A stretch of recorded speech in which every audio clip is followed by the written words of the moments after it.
Right. Really? Yeah. You look awesome though. No. Oh my goodness. Looks like I have glasses on. No, I don't have glasses on. Wow. Yeah, we're It's live. very bright. I can like turn the brightness down on you. Yeah. You really do. I'm blinded by the light. Um, yeah. Is it We're live? Yeah, we're live, Lisa. Oh, now we're really in a smoky dark room. Yeah.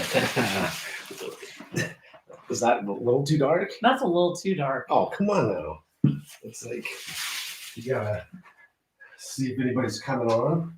It's been a long time. People are like, "What? They're What? live? What the heck's going on?" Are they actually still alive? Yeah. So It's 3:30. it's 3:30. It's 2:30 in California. Mm-hmm. Probably most people are working. Most people are probably working. Most people are probably working. Yeah, we can get some of this stuff dialed in. You know. You've been working. I have. You just came And home. I did. What have you been working on? Um.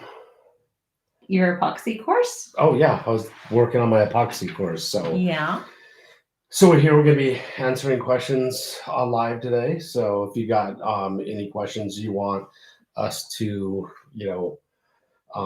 answer, we're available. Okay. I'm gonna see So if it shows anything.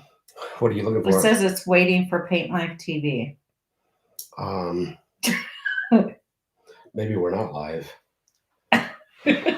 No, it says in stream. It says we're live. We've been live for 47 minutes. Well, we'll just see if anybody's out there, they could just like jump on and chat, and then we would know. Yeah. Right now, if on my phone it says it's waiting. Yeah, that's interesting. So well, there's somebody just jumped on and said you're live. So your phone is behind the times. So William, thank you for being with us. You have any questions? We are here to answer them.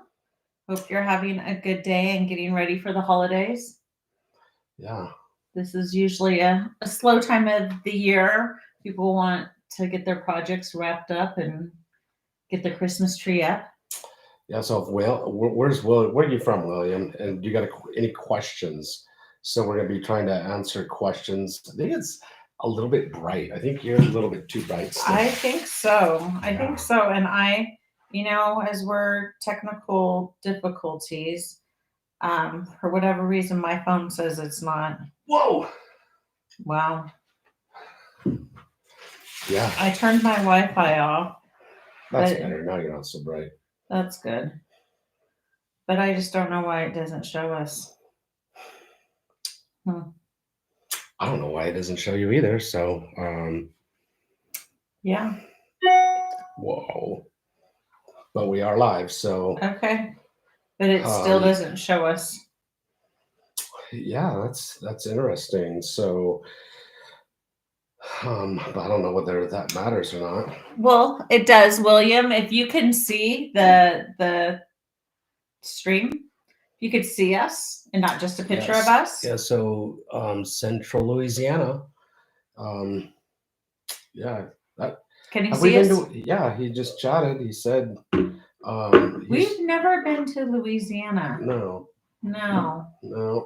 So tell us how business is and what you're doing, and if you have any questions. And what's the weather like in Louisiana? It's freezing cold inversion here right now. I don't know. Yeah, I don't know either. I don't know. If you need to worry about it, but okay. Well, if it's not working, usually we restart it. Well, William says it's working. Did you say that you can see us?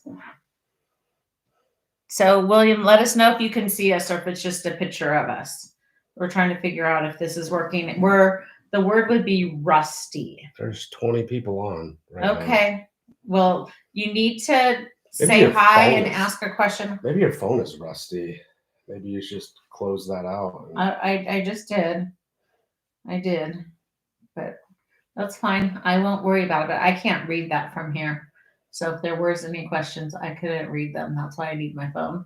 Like, close your phone out and then restart it. Okay, I'll do that. So why don't you share? He says that, yeah, it's working. You're all chatting and moving. Okay, that's good to know. So Chris, why don't you share? We were just over in Dublin, in Ireland, and then we were in London and then Netherlands. Tell me, share with your audience some of the things you did there. What was cool? Well, Because we we went there were- for work. Yeah, we were over there for Premier Paintbrush and Roller. So we went over there to show up in like 5 paint stores in Ireland and London. So that was kind of cool. I Mhm. got to meet painters from not just those countries but all over the world. So Do you that was remember really where? cool. Morocco, Lithuania, Germany, Moldova. Yeah. Do you remember any other ones? Poland. Poland. We met some from Poland. That was kind of cool. Yeah. So from all over the place. That was actually really cool. So that was kind of one of the cool. What did you highlights. learn about painting? If you were a painter in London, would it look very different than in Boise, Idaho? Yeah, I mean, it looks quite a bit different. Obviously, the weather is quite a bit different. The exteriors look quite a bit different. I would say they're probably 90%, brick. So, Mhm. you're kind of doing wood soffits, wood windows, and doors. And so there's a lot of weather challenges. Rain is a big deal over there. So you got to work around that. So, yeah. So what about could you show up in your big van with all your sprayers and all your equipment? Would painting look very different if you're working in London? It would look a lot different because you can't just roll up in like one of our vans. I mean, there's no place to park. I mean, one of the places one of the paint stores I showed up at, the painter there, he had a park and he had to walk 15 minutes, just to get to the paint store. And the paint stores do delivery on bikes. So kind of crazy. I got somebody's trying to get a hold of me and I gotta message them. So, so because this is live. This is live. So we that's- only have William. Is anybody else with us? There's 19 people on. Okay. So, yep. I somebody can't else read showed that. I up. keep having to. Have you used the new Benjamin Moore fence stain? So my fence was, arbor coat and needs to be, yeah. So I believe Benjamin Moore, got rid of arbor coat. So You liked arbor coat. Arbor coat was awesome. Probably the best solid color stain that I, Was ever it used. water? It was a waterborne solid color stain. Mhm. I started using Expert Stain and Seal products. They're semi-solids and semi-transparent, penetrating oil stains. So on anything new wood, I'm a big fan, of penetrating oils now because what they actually add to the wood and increase the life of the wood, help stop splitting, checking, cracking, all that stuff. But I haven't tried. The question was, have I tried Mhm. Benjamin Moore's new product? And I haven't. But I'm having to get too close. look at you. They get a good look It says I watched your arbor coat video reviews and they were great, by the way. Yeah, so Arbor Coat, but once again, I haven't tried their new products. I mean, Mhm. Benjamin Moore, across the board makes some really, really good stuff. So I'm definitely a fan of their high-end products. Even their mid-range products are actually really good. So you had a really bad thoughts of oil, and then you started using Expert Stains oil, penetrating oil. What do you like about them, and what has changed your mind about using oil? I mean, one of the Fence things, stains. like one of the challenges with stains in general, staining fences, decks, and stuff like that, is lap marks. And lap marks overlaps, and you begin, building on each other. A run, shows up really bad. Expert stain and seal oil is a self-leveling, penetrating oil that you can literally just like spray a ton on, let it just run everywhere, and it penetrates and eventually levels itself out, and you'll never see that. And And I have tested, they say you don't have to back brush it. I have actually tested that, and you don't.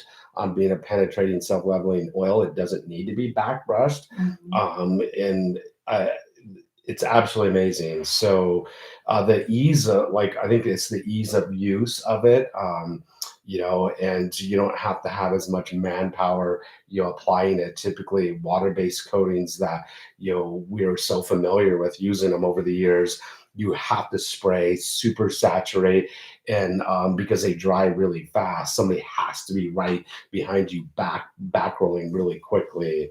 And so it's definitely a two-man process. So stain and seal experts, if you've seen me recently doing a fence, I was spraying a fence with an airless sprayer, just absolutely just saturating, loading it on. I didn't back roll at all, and it absolutely looked amazing.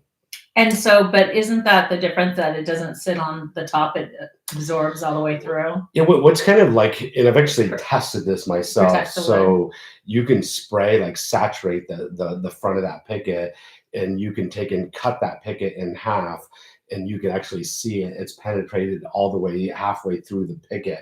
Within a day or two, it'll literally actually penetrate all the way through the other side of the picket if you put enough on.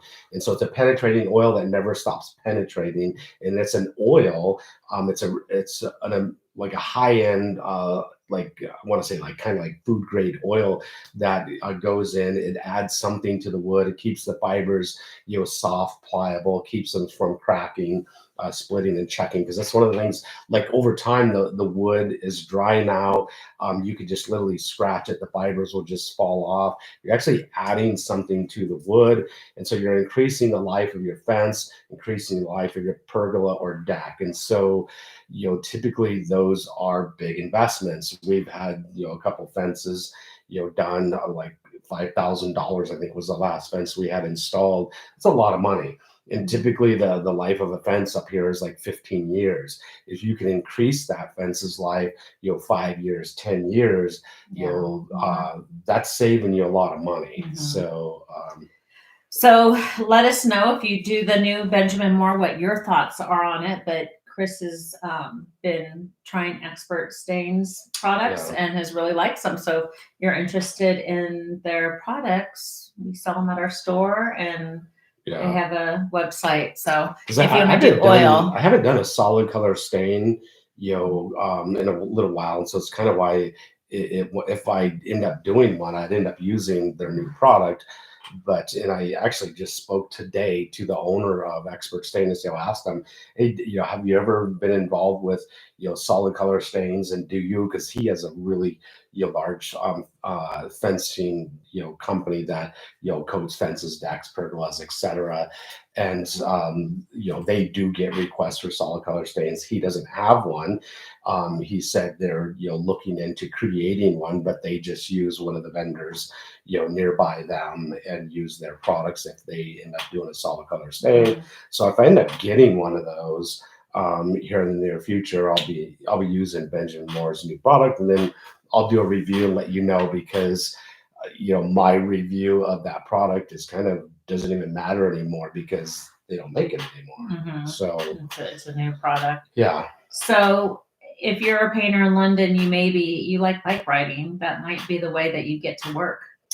Yeah, I mean, there was some guys that got to work on bikes and stuff, so it's kind of interesting. I mean, that's why I never, like, understood, like, what's the point of the Purdy backpack. Mm-hmm. So yeah, the Purdy backpack, would be something, You live in a big city. in London, like, a lot. I can understand now why guys say, they're really, like, pushing, brushing, and rolling. Well, that's your only option in some cases, if you're working downtown London, because how do you get a sprayer to, some of those locations? So you really have to, master the art of brushing and rolling, and that's going to be what you predominantly, do in the method of applying paint. So I kind of get it, and I get it where people would be, saying, I don't know. I guess I'll just end that conversation. I think Leave it at that. I'll leave it at that. So Okay, I can't read from that far away. I'll let ask you him, look what at do you think of houses painted in the Netherlands?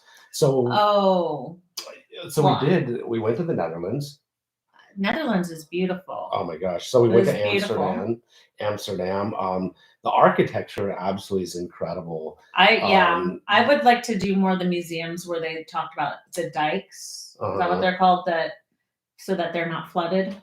yeah, Like I guess they close them off so the yeah, city doesn't flood. the And canals. yeah, the canals, how they Mhm, engineered it. I mean, yeah, thousands of years ago. yeah. The Netherlands was, I mean, it was absolutely amazing. The homes are absolutely amazing. The But architecture, the brick homes. but I if you lived mean, in Amsterdam, yeah, we saw a couple painting vehicles and big cars, but it's hard to get around that city. So yeah. yeah, if you What's have in a brush and a roller, what's that can I think be what's run. interesting is there they build houses. We build houses, I think, the last 100 years here. Maybe. Maybe, maybe. I think Well, really our maybe climate's 50, different too, 75 years. I think they build houses over there to last 500 years. or And more. so, yeah, because they have house, it's insane. But it is Um, beautiful. the masonry work, stone work, sandstone work is absolutely incredible over there. Yeah, the Absolutely history. loved our stay over there. Yeah. The people are amazing. We went to a church Hmm. over there, And we got to see. We had a to went to church on Sunday. yes, we had a foreign exchange student that lived with us 9 years ago. So she's from there, and so we got to go see her. Yeah. So So Tony I says can't. for a house fence, does stain or latex paint protect fence better? Does stain or latex paint? So a stain, then what kind of stain? So I think if you're talking, because if you're staining a fence, you could stain a fence with oil-based products, or you can But latex water-based products. So I think he's using the term stain as in oil. So I mean, I'll talk about but both of the difference those. between stain and paint, like a paint just stays on the surface; it doesn't But he penetrate. didn't say stain or paint. He said stain or latex. So a stain, you know, a stain, even if it's latex water based, it's meant to penetrate and not create a top coat. But a latex, a water based coating, it will absorb, and self prime and bite pretty well. It adds a protective value from UV rays, water penetration. Some stains do, but when it comes to oil-based stains, now there is different qualities and grades in oil-based stains. So you have, drying oils and non-drying oils. Now, I've messed with both, over the years, and what I came to really hate and dislike and despise was drying oils and all the problems that came with drying oils. And a drying oil doesn't add anything to the wood over time. What I eventually learned, and through investigation and talking with Caleb, the owner of, stain and seal experts and expert stain and seal, his products that are penetrating, self-leveling, non-drying oils. They have a drying component to it, but it's an oil that penetrates, doesn't dry, coats the wood, adds something to the wood, keeps the wood soft, pliable. The wood fibers makes them last longer, and there's a huge benefit to that. And What so, was his question? that was his question, Oh, was okay. what is better, a stain or a latex? And so I think the question is, what is better, an oil or a water-based coating? So I think if you're trying to make the wood look amazing, both of them do the same thing. If you're taking a brand new fence and you want to, increase the life of that fence, so if you want to take the homeowner's investment and, make their investment last longer, as well as look good, a penetrating non-drying oil is going to be what you're after. And water-based coatings and stuff, there's some things, some conveniences that are really nice about those products. You clean up with water. They're simple and easy to use. You can make a fence look amazing with them, but you're not adding anything to that wood. It's Okay. still going to, dry out, split, check, crack, etc. So So I'm gonna have you you. can maybe try your phone now and see if it's Oh, popped up. I've given So up. all the paint over there is lime based. So I think that's probably talking over in the Netherlands. So that's what Dr. Schrenker, says. It's interesting, like, so I was in quite a few paint stores. I was in Crown Paints, Brewers, Decorators, Centers. I was in multiple paint stores over there, and I did see, a lot of paints that weren't lime-based paints, but lime-based paints, are a thing over there. So latex paint is thick, and you lose some of the wood grain. So he's talking about paint, because you would never recommend painting a fence. well, it's still like latex. So you would never want to paint a fence with paint. I would highly. So I can read it now. if you're gonna paint it, what the process would be, you do an oil primer with a primer, then you would paint it, which is, to me, just a bad idea. And it's two steps versus taking a solid color stain. And this is where people get confused. So a solid color stain looks just like a paint. So it's opaque, it's solid color, it just acts differently than a paint. A paint, creates a film, a top coat over the wood. A stain, solid color stain, absorbs into the wood. Itself is self-priming. So like Arbor Coat, woodscapes from Sherwin's, they are self-priming solid color stains. And you still see all the wood texture. It still looks like the wood. It just, you eliminate the detail when it comes to like the colors in the wood. The knots are a certain color, all the different colors in the grain. You just eliminate all that. And so if you're priming it and then painting it, you are starting to fill it in. You are starting to eliminate some of the the texture of the wood and the beauty of the wood. So that's one of the benefits to like expert stain and seals stains. Here's another thing I'll just bring up is you can do transparent oils, but what you really want is pigment in there that protects the wood from the UV rays of the sun. And so that does a lot of damage. It discolors the wood, it grays the wood. So stepping up to a semi-transparent or a semi-solid, and it's an expert stain and seal. When I've used a lot of their semi-solids. Really, it's a semi-transparent to me. When I think of a semi-solid, I'm like, you're almost getting to a solid color stains. There's, you still see all the colors in the wood and everything. It's absolutely, their solid colors, my favorite stain. So he said that all the paint over there is lime-based. Do we have lime-based paint here at all? And why would we not have it, or why would we have it? I wouldn't be an expert in that, so Okay. I'd have to do some research on that. Okay. And so I know we have like lime wash, and we add lime. We do lime wash products and stuff like that. So I couldn't, like, when I was over there in Crown Paints, we were decorators. I saw a lot of latex coatings, emulsion coatings that were very similar to our coatings. But now when it comes to, what the makeup, when it comes to the resins, the clays, what's in them, I couldn't say, hey, is it lime based or not? Isn't it funny how you're on the left side but in reality, you're on the right side? Yeah, confusing. So I could read this now. It says, question. Cool. I have a room in my house that has stained pine paneling that I want to paint white.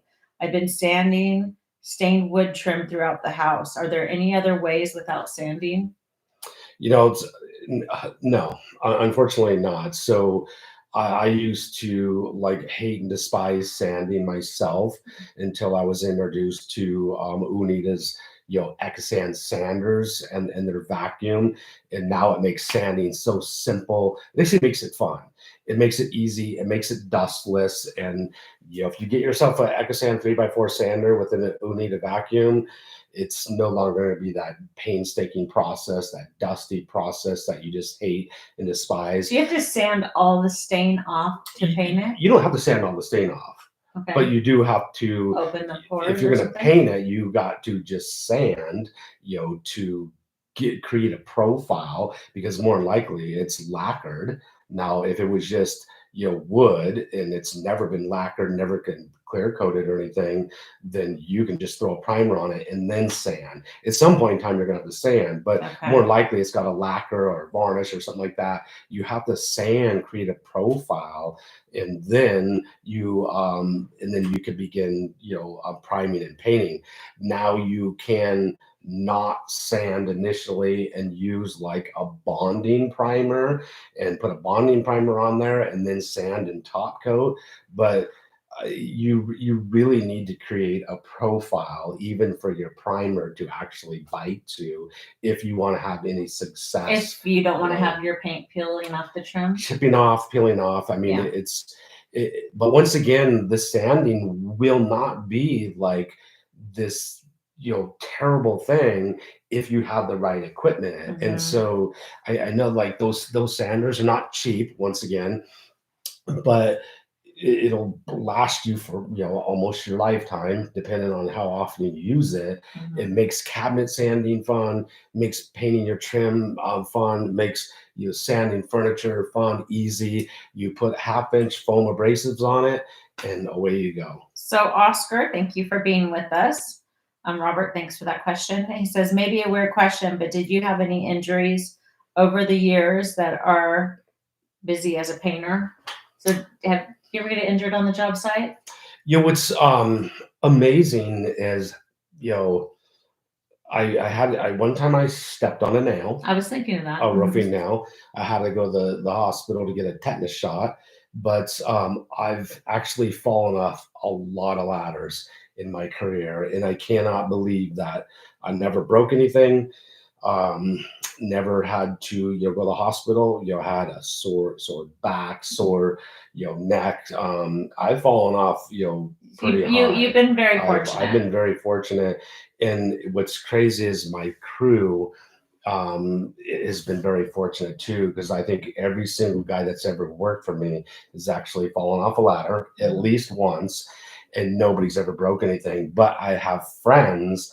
One of my friends, he had two employees within 6 months. One fall off a 24-foot ladder, broke his neck, and then one fell off a 24-foot ladder and broke his femur.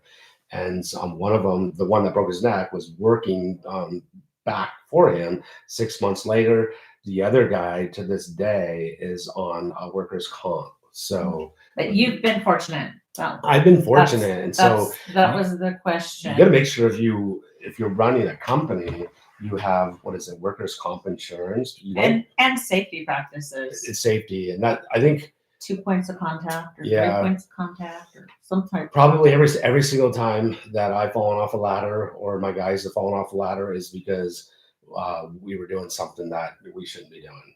And so First Kings on says, I find that Bullseye 123 primer from a bucket and from a spray can doesn't stick well to wood compared to Rust-Oleum spray primers. Not sure why. So he's saying, well, so what's interesting is, so if you take 123 that's in a spray can, and you take 123 that's in a quart or a gallon, they're different. They have to be different because in a spray can, you have to add a propellant to propel it.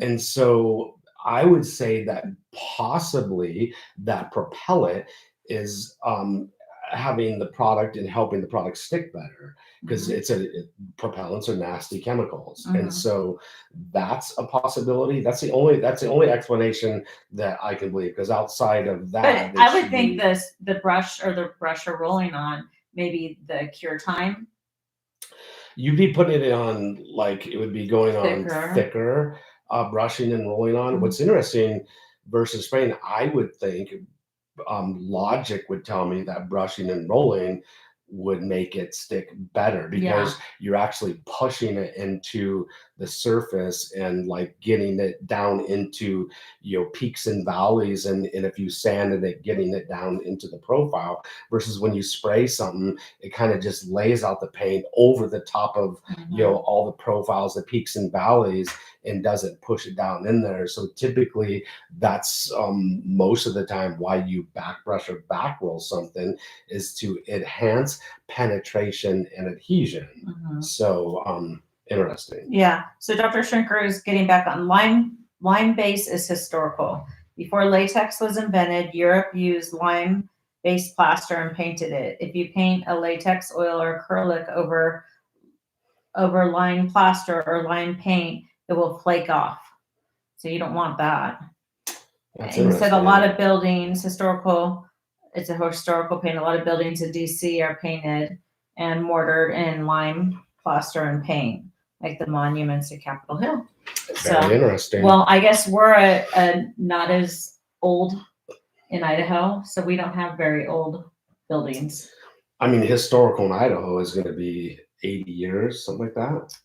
Oh, wow. He just gave us, I didn't know they even still did that. It's been a long time since we've done live. So super chat. Yeah, so thank you for being with us. It's Dr. Shrinker. Yeah. Hopefully that's pronounced right. Yeah, I'm sorry if not. I'm really bad at pronouncing, but I think I got it right. So Gino I don't said, know if you could raise your chair up, but I I look so much taller than you. Well, that's good. You could push yours down.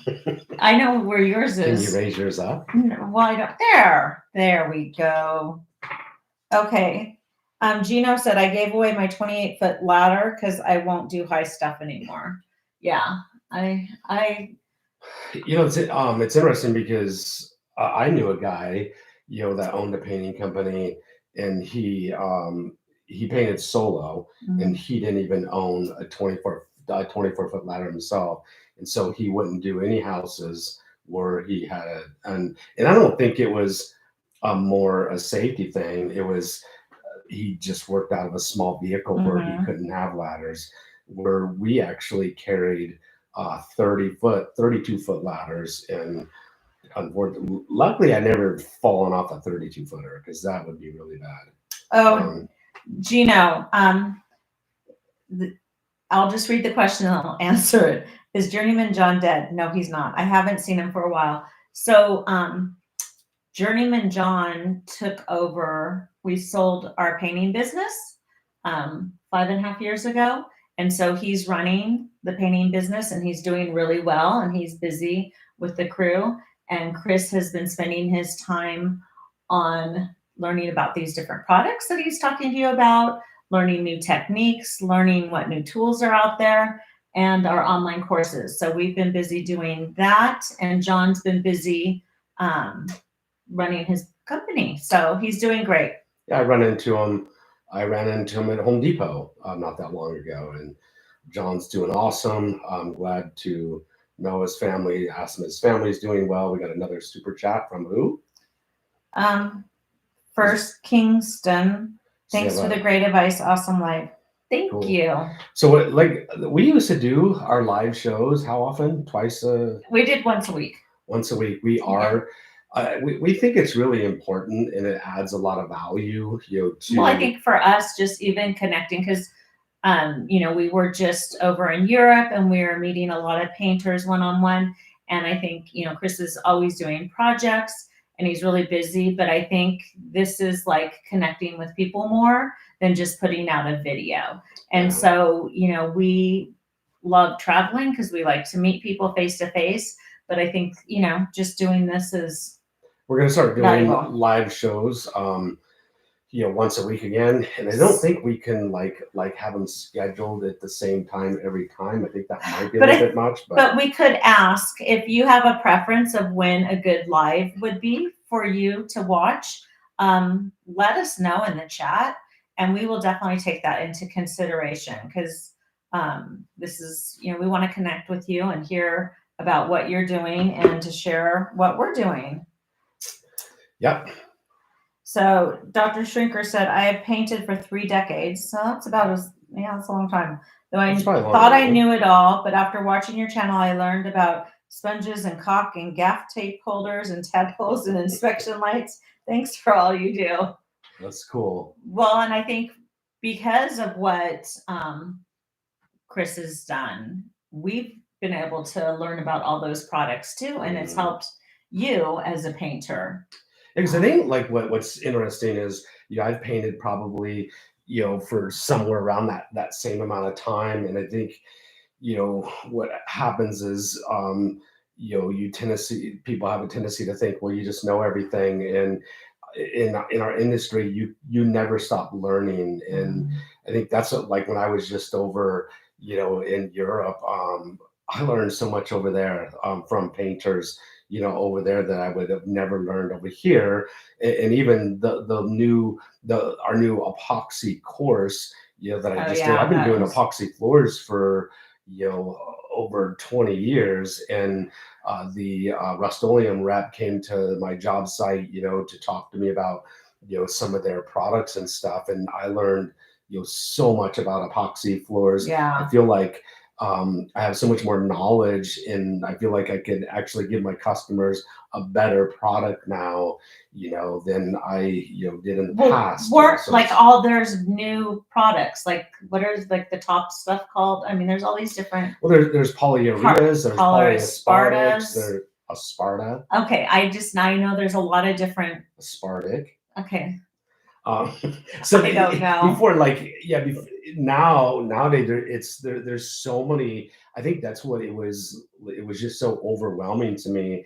And I went out to, lunch with Tony, the Rust-Oleum rep, and just, said, I just need to get a really good grasp of all these different coatings, and, the application, and when you would use what and where.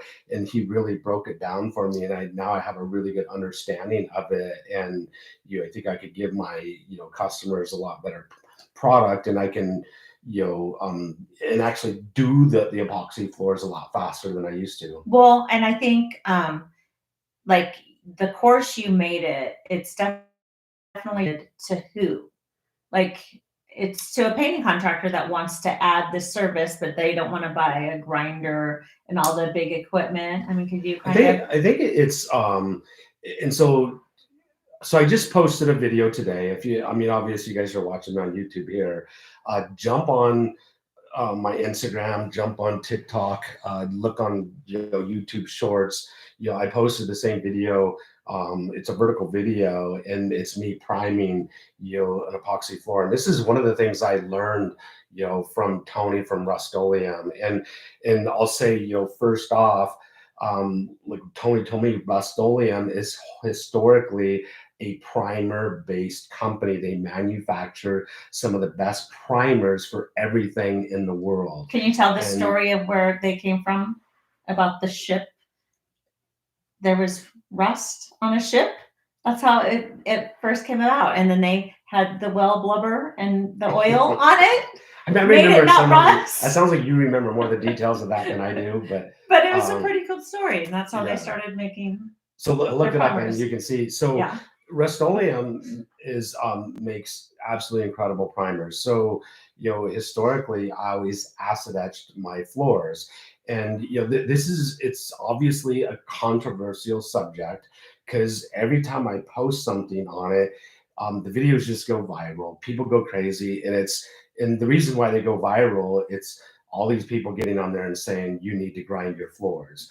Well, people were actually applying epoxy floors before there were diamond grinders. And so I'm not going to say that those floors weren't failing, but before I ever even heard of a diamond grinder, Because you were a painter that added the service of epoxy doing epoxy floors, and learned. and I learned from somebody that is actually still doing epoxy floors to this day, and he still does them the exact way he taught me, and that's acid etching the floor. And so I learned by acid etch, because what you're actually doing is creating a profile. So the concrete is like smooth. You want to create a profile. It's just like sanding, your trim, sanding in it. You create a profile to give bite, and for your coating. So grinders are another way to, instead of using nasty caustic chemicals, to actually, get a profile on the floor. So now you don't have to use a nasty chemical, but you have to have this expensive dang grinder. All I did was buy a $10 thing of muriatic acid, sprayed on the floor, etched it, cleaned it out, and away I went. But now you don't have to do that. Not now, like now, so now you got all these guys that are jumping on. Literally everybody is saying in my videos, dude, you have to grind it. You have to grind it. You have to grind it. So now I have to have $100,000 grinder to grind my floor to actually get an the epoxy to stick. Well, No, that's not. there's products out there. So I found out, met with Tony, and Rust-Oleum made a product for priming concrete floors. You know, it's epoxy shell 550. It was specifically designed for doing concrete floors where you couldn't do, or you can only do minimal prep. It's very specifically designed for this. So specifically designed where you're not going to grind, you're not going to acid etch, you're just going to go in with some chemical cleaners and just spray on the chemical cleaner like crud cutter, clean it, and then prime it. Now you have this primer that, you know, Rust-Oleum is 100% confident that, like, when they walked in, looked at my floor, they said 550 primer, you're good to go. Now, what you don't want to do is there's, you know, a time for all this For stuff. everything. This is for, we're talking, when you see me doing floors, I'm doing them for residential, you know, garage floors, people just driving their vehicles in. Okay, now if you're in an industrial setting and you got a forklift driving on it, okay, you need to grind your floor or acid etch Yeah, your floor. but you made the course, you made a course, the epoxy course, using this product, but who is the targeted audience? The targeted audience is painters wanting to add the service, you know, to their, and it's typically small painting crews, you know, anywhere from 1 to 5 to maximum 10. So, you know, 1 to 5 guys, you know, wanting to add, you know, epoxy floors as a service, because you can make really good money doing this. And you don't have to do the big investment, you just have to use good products. It's what we call low cost of entry. So the low cost of entry on how I do a floor, it's a lot of the tools you already have in your trailer. You'll only have to add a few more, like some spiked shoes and just a couple other, you know, little things. You don't need to invest in a grinder. Like, yes, there are times if you're doing 1-day floors. Now, if you're doing a 1-day floor, you know, you need to grind it. I mean, that's the only way. And so I'm not teaching 1-day floors. Yeah. You know, my process is it's different. We're doing, you know, Rust-Oleum epoxy shell 550 as a primer. We're doing epoxy shell 1000 is our epoxy with a flake coat over the top of it, and then we're going with a poly shell 8000 is a polyaspartic top coat over the top of that. And so one guy just in the chat today said, yeah, I'll see it when I believe it, when a car drives on it. Well, the cars are driving on the floors that I do. And what's interesting is, like, the different methods that I've, you know, done over the years. I've never got a call back on the floor ever in my entire career on the floor. I've gotten callbacks on paint jobs. I've got interior and exterior. I've gotten callbacks on everything I've ever done, except epoxy floors. And so, you know, I guess the proof is in the pudding. And so you can argue all you want that you. Well, I think if you're interested in the course, you have to be very organized and very time conscious. Like if you do things wrong, it could go bad. Epoxy floors are like that, just regardless of how you know, choose to do them. I think that the way I used to do epoxy floors is the epoxy I used to use was tile clad 2 high solids. It had a very long pot life, and I believe it was like 2 to 4 hours. So I would actually literally mix it. I would sweat it right into the buckets in Sherwin-Williams, and I would have them shake it up, and then I would drive to the job site, and then I would begin getting ready to do the floor. So I had time. It's risk, but the thing is, I had a long pot life, and I knew the process. Now the products I'm using now, the epoxy is a 30-minute pot life. And so, you know, you have to be very organized when you're mixing and then you're laying it out. And so, but it is like, it may look and seem overwhelming, but the first time you do it, and if you watch my video, you're like, oh, this is not difficult at all. But if you're not organized, if you don't do things right, like you said, things can go wrong. And you could lose a bunch of money. So Anthony says, have you painted eave trim before it was installed on the house. What do you recommend for metal soffits and trim for the eaves on the roof? So I painted, you know, I painted vinyl sided homes, I painted metal sided homes, and I painted concrete sided hardy plank. And you said metal And soffits. I've painted, you know, composite homes. I painted them all. And when it comes to the exterior of the home, we use the same thing across the board on all of them. Even on So the metal? even on the metal. So, and like right now, I use Benjamin Moore Aura. And I think Benjamin Moore Aura is absolutely amazing. Benjamin Moore Aura is self priming coating, which I'm not. I'm not a big believer in self priming coatings. Your metal siding doesn't need to be self primed. You don't need to use like DTM direct to metal products and stuff like that. That it's been painted before with something or powder coated with something, you know. But over the years, I've painted. So metal is not as critical as vinyl. You paint vinyl with a non-vinyl say color, you can completely ruin the vinyl. The metal, you don't have to worry about that. But Benjamin Moore Aura, another product I like, which is kind of weird, but it's Why is it weird? it just comes from a big box store doors, Bear. Yeah. Bear Dynasty. I just That's not weird. I I mean, I guess it's they not make weird. they make good. Every They company they actually make good paint. every company does make good paint, but they have different price points, and you kind of get what you pay for usually. Yeah, they Um. yeah, go ahead. So Kingston says, keep the long form videos coming, please. Maybe one on mahogany color staining a solid wood garage door. Huh. If somebody came to me and wanted me to do one, I would. Yeah. And that would be a good video. Gino says, is Chris in a gang? I'm I'm the gang leader.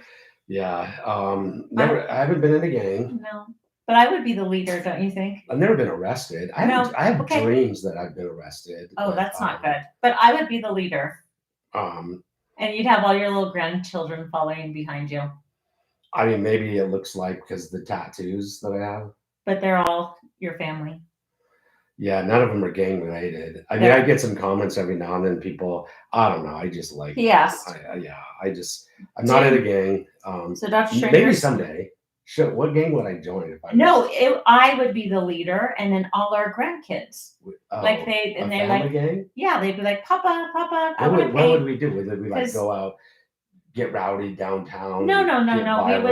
We'd do good things. We'd be a good gang. We would go to like old folks' homes and sing and yes, that's the type of gang we'd be. Do those garage floors ever get wheel burn? That's always been my issue. People turn their wheels in the garage, and that would pop the epoxy. I'm assuming it's in the amount of tooth. So it's like, and what we would like label that is like hot tire pickup. Mm-hmm. So that's the big question. Hot tire pickup is, and that was like my fear, early on in my career, is like you do like your epoxy if the floor has been troweled and it's really smooth and it just feels like buttery smooth. Well, is your epoxy going to really bite? Because epoxy is like pretty viscous, pretty thick. What I used to do is I used to thin my first coat of epoxy like 20-30% with a reducer 54. That would get it to soak in and bite better and stuff. But it will be an issue if you don't prep right. And so if the floor's got a lot of contamination on it, oil, dirt, whatever, that's going to cause a bonding problem. So, I think that's where, and the tires are going to come in. It's going to be 105 degrees outside. You're going to roll in. They're going to be hot. It's going to stick to the epoxy. It's going to pop it. It's going to pull it up. Yeah, that can be an issue. It's never once ever happened to me in my career because I'm like very adamant that the prep be done right. And I think that's where, Rust-Oleum 550 primer, I feel confident using that because, Rust-Oleum is 100% confident, in their product, in their primers that they create. Now, if the floor popped off and the primer failed, I wouldn't have a problem going right back to Rust-Oleum and saying, dude, this is like, it failed, and now Yeah. you guys are gonna have to make this right, because they came out and they said this is the application for that process, Wow. and this is gonna work. And Yeah.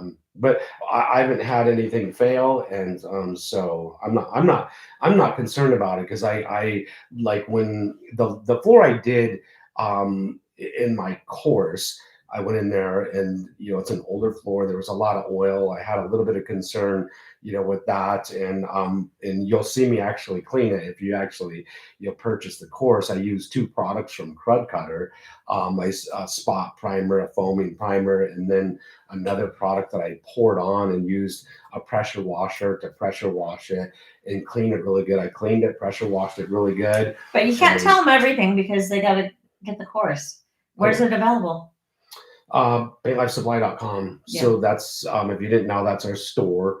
So, one person just mentioned, the person mentioned, please do long form, videos. I think one of the things, I feel like why I wanted to go back to doing live shows, our long form content on YouTube doesn't perform very well anymore. And YouTube has gone away, and people have asked me, YouTube has gone away from, the like and subscribe button and notify me. They don't really notify you anymore. So if you're subscribers, anybody's watching this, if you subscribe and notify, YouTube doesn't care about that no more. What they care about is what you're searching for. And so if you're searching for, say, like this is snowboard season, and you're searching for to buy a snowboard, you're going to start seeing YouTube videos and content all across, all your platforms, based on snowboarding. So if you don't actively search painting content, you're not going to see, my painting videos anymore. And they're not going to, every time I post a video, we've been posting for years, two every week, Saturday, Sunday, and people don't even get notified anymore. And so people aren't seeing our videos. So I wanted to be able to get on here and help people out live and start doing it once a week. So, we could help our audience out. So Len Dog says, when it comes to painting metal garage doors and talking about the kind that have the levelers for each section, I guess that's what you would call them, the different, the very common, what is the process in the prep? So like a metal garage door, like you have they're panels. And so the panels like overlap each other, and they don't actually touch, because they touch, they'd be scraping and binding and stuff. And so he wrote two more things. He said the paint will last and high durability. And one reason I'm asking, I live in the desert and it gets very hot here, and metal kind of cooks paint. Yeah. Oh, do you like colors? So like every garage, not every, but 95% of the garage doors I've ever painted are metal. The man doors are metal, and typically the front doors are metal. The garage doors probably get the most sun of any of them. The garage doors are painted with the same paint that goes on the siding of the house. It's the same paint that goes on the soffit, whether it's hardy plank, whether it's composite, whether it's wood. I won't say wood, because that's gonna be solid color saying. Whether it's vinyl or whether it's metal. So the house is like the soffit is metal. The garage door is metal too. So it's the same thing. It's gonna be the same paint that's gonna go on those two areas. So he's saying, is there anything for prep and there's all we do is we pressure wash, and 99% of the time that the pressure washing is just fine, gets any loose dust, dirt off of it. If it's all chalky, now you do got to work with that. That's a whole nother topic, getting the chalkiness off, maybe adding emulsive bond to the paint to get it to bond to a chalky surface. That could be, something to talk about later, but it's going to be, the metal is going to get hotter than the siding. So the darker the color, the hotter it's going to get. It's not going to mess the metal up. It's going to cook the paint. It's going to make the paint fade and chalk faster, i.e. it's not going to last as long. So the darker the customer wants their house, the sooner they're going to have to repaint it. We're building a house for my daughter right now. She's an interior designer, and she wants her house a dark green. It's the worst thing you can do. but it looks cool. She has a dad, and it's good for it's good for repaint. So black houses are more and more common. I like them. They look pretty dang cool, but you can expect to be painting it in 4 to 5 years. And that's good And for repaints. it's not good for it's not I mean, it's good for me. I mean, but like that's not necessarily good for the customer. So it's not going to mess the metal up. It will mess up wood. It's going to cause the wood to split, check, crack, warp. Hardy plank, it's not as bad. Composite siding, it's going to cause it to blister, expand and contract and move a lot more. It's definitely going to decrease the life. So if you're in the desert, you wouldn't recommend painting a metal garage door black. If I actually lived in the desert, I would be choosing the lightest colors that I possibly could on my house to, protect the house, but also to just conserve energy wise. But in the desert, like most houses, you go to Arizona, most of them are stucco. You paint a stucco black, it's not gonna like do anything. Yeah, it's gonna fade really fast. Yeah, be hot. So, but you have some videos showing you paint gonna give you the best durability. Yeah. I would like, to me, painting the garage door. I don't know whether I lived in Arizona, Boise, Idaho, or Florida, whatever color the customer's going to choose. I always use lifetime warranty coatings. I would be using Benjamin Moore Aura.